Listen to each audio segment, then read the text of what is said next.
Hello Wanderers and Freedom Campers! Magandang araw po sa inyo lahat, and today gagawa po tayo ng air cooler na pwede natin gamitin sa ating pagka-camping. Alam niyo naman po, summer na, so medyo mainit ang panahon at mahirap mag-stay sa isang van kung wala tayong proper air cooling system. And of course, itong gagawin ko po is i-share ko rin sa inyo. Titignan natin kung talagang magpe-preserve niya yung lamig or makakapagpalamig siya ng van sa mag-init na panahon. Okay? Ano po yung kailangan natin? Ito po. Of course, unang kailangan natin ay ang ice box or ice chest. 2019 pa namin gamit itong ice chest na to, and syempre napakinabangan talaga namin siya ng gusto. Lagayan ng malamig na tubig, preserve ng food, lalo na kung papunta kayo ng beach or campsite. And then, mas maganda kasi kung bibili ka na lang sa madadaan mong palengke. And para hindi mo kailangang lutuin kaagad yung nabili nyo, ilagay nyo muna sa ice box, di ba? And hindi ko po siya sisirain katulad ng ibang napapanood nyo sa YouTube channel na binubutasan nyo mismo takip. So what I'll do, para maging 2-in-1 siya, ice box plus air cooler, is gagamit tayo na bang styrofoam. Ito po. Ayan. Susukatin na lang natin kung gaano siya kalaki para mag-fit siya doon. And then, doon natin ilalagay yung next item na kailangan natin para magkaroon tayo ng DIY air cooler, which is yung electric fan. Yan po yung electric fan na kailangan natin. Meron po kami dalawang ganito. Pahiga siyang ganyan.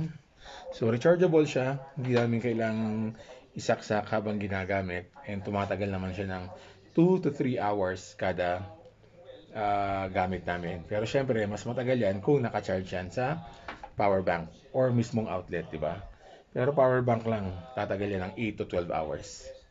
Alright, next na item na kailangan natin ay PVC po ang kailangan natin. Dalawa rin, elbow type. So dito siya para pwede nyo siyang itutok kung saan nyo man gustong area na malamigan kayo. Again, this is gonna be my first time to use it. Tignan natin kung talaga mapapalamig niya yung van, di ba? Again, taga Baguio kami. Yes, malamig dito, pero pag binilad namin yung sasakyan sa ilalim ng araw, is mainit din talaga. Kaya magkakaroon talaga tayo ng totoong idea kung gagana itong gagawin nating air cooler. Alright? So, tara, gawin natin. So, step 1, sukatan natin itong. It's really sharp.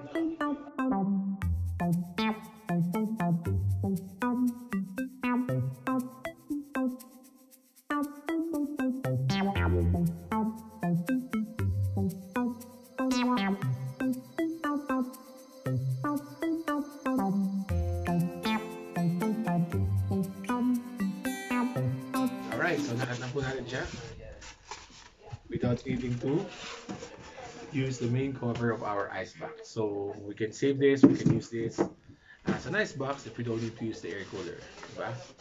So, tignan po natin. Ayan, sukat na sukat po siya.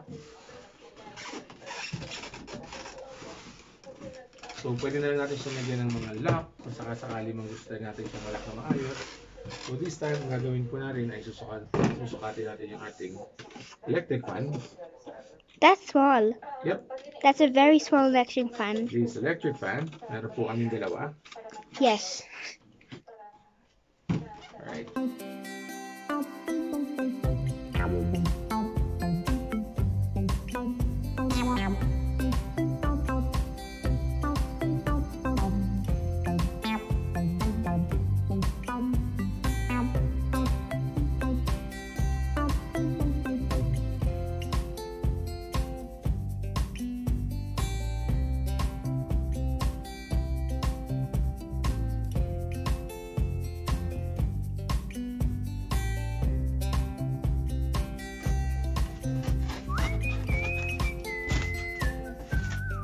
One down. One more to go. Again, kailangan po mas maliit yung butas natin sa size ng electric fan dahil kung magkasing laki o mas malaki, masushoot yung electric fan nyo. Malaglag lang siya.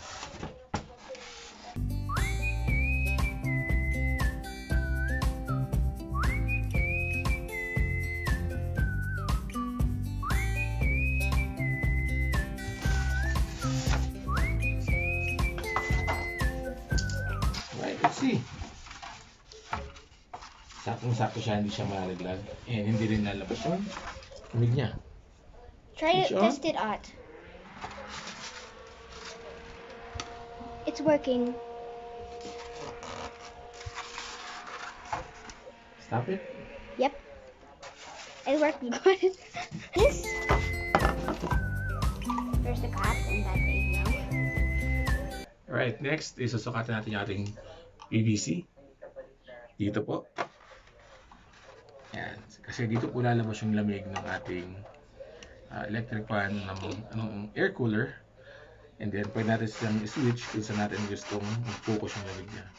And this is perfect for hot places where you're gonna travel. I would love it. So ito, okay lang na mas malaki talaga yung butas. Kasi isushoot ko siya. Kasi hindi siya pwedeng nakapatong lang. Alright. The next one. Kita natin ng konti.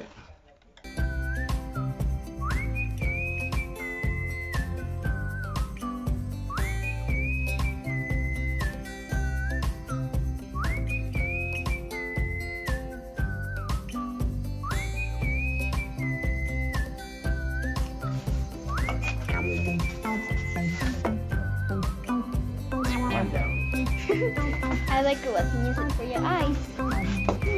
Later. Ayun. So huwag po kayong matatakot kung medyo, yun nga, sabi ko masyadong malaki sana para hindi pa siya lamig. Since this is a styrofoam, pwede niyo po siyang gawa ng paraan. Pwede niyo lagyan ng tape sa gilid, or pampasikip pa dito, para fit na fit siya. Okay, so as mentioned po, madali lang naman siyang sasakan.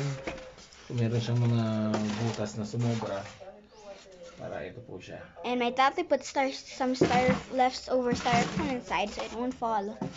Ito yung mangyayari sa kanya ngayon. Swing it anywhere you want, here or there. Should we use the electric And then fan? the electric fan here.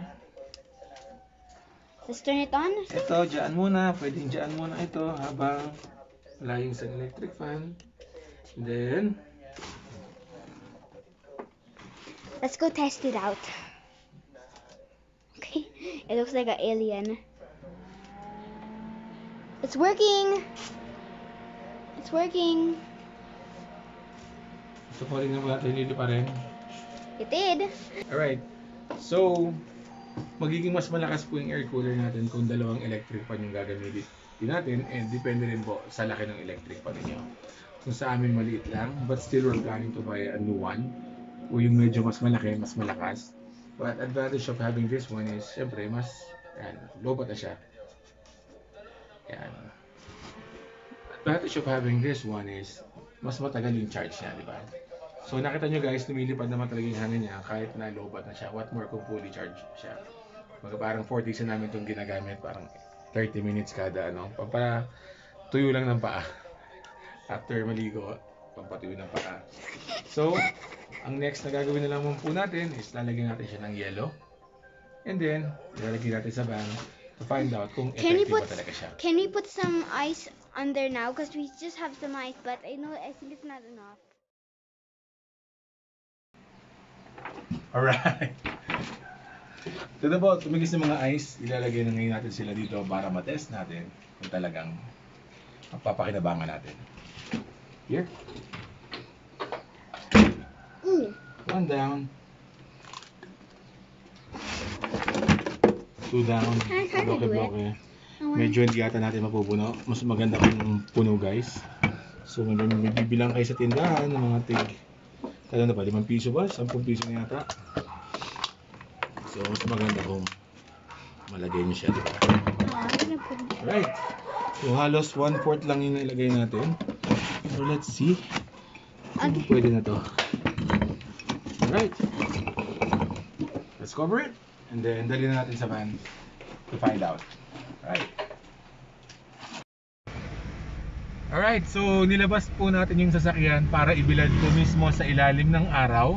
Mga 2 hours. 2 hours natin siyang papainitan. And then yung ice natin, tinakpan muna siya natin siya ng totoong takip ng ice cooler para maipon yung lamig doon. And then after 2 hours, tsaka natin ilalagay yung ating binutas na styrofoam, ilalagay yung electric fan. And then let's see kung mapapalamig niya talaga itong loob ng van. Alright?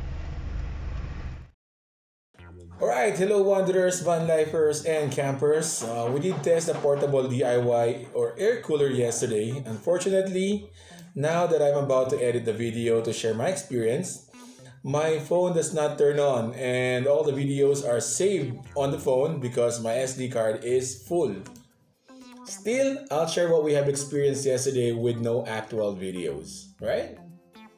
Right, so number one, since 2 hours siyang nakabilad sa ilalim ng araw, and what we did is we tried to use the air cooler while the van is closed, and hindi siya kayang palamigin. It took us 45 minutes pero wala pa rin talagang nangyari.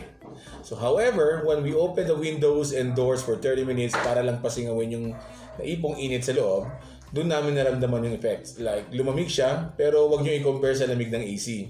Well, usually naman kahit yung AC ang gagamitin natin, kailangan talaga nating buksan muna yung mga doors and windows, di ba? So ganun din sa portable DIY air cooler natin.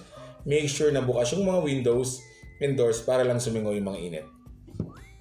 So next one here is kung gagamitin nyo ang electric fan, make sure na yung mas powerful gamitin nyo for better result. Medyo mahina kasi itong amin and plastic lang yung blade niya. So again, gumamit na kayo ng medyo malaki pero power saver pa din at the same time. And of course, the fourth one here for better experience, it is better to use it at night during sleep hours when the sun is down and out. If you want to use it during daytime, make sure na nasa ilalim ng puno or nasa shade yung van or tent nyo and pasingawin muna yung init na naipon sa loob. So one more tip is para mas lumamig ang singaw ng icebox, mas magandang may laman na canned beers or soft drinks kasi nakakadagdag talaga sila ng lamig at mas tumatagal yung buhay ng ice sa loob. Alright, so number 5, yung ice na ginamit namin is 1/4 lang ng icebox. Pero naramdaman pa din namin yung lamig after namin pasingawin yung init. So what more, ipuno yung icebox and mas malaking electric fan ang gagamitin nyo. And number 7, if you have tried this na or if you will try this, please share your experience too. Comment below para din sa kalaman ng iba pang gustong mag-try. Alright, so that's it for today's vlog. Thank you so much for tuning in and please don't forget to subscribe and also please like and share this video or our channel. We really appreciate your help. See you on the next one. Rock on!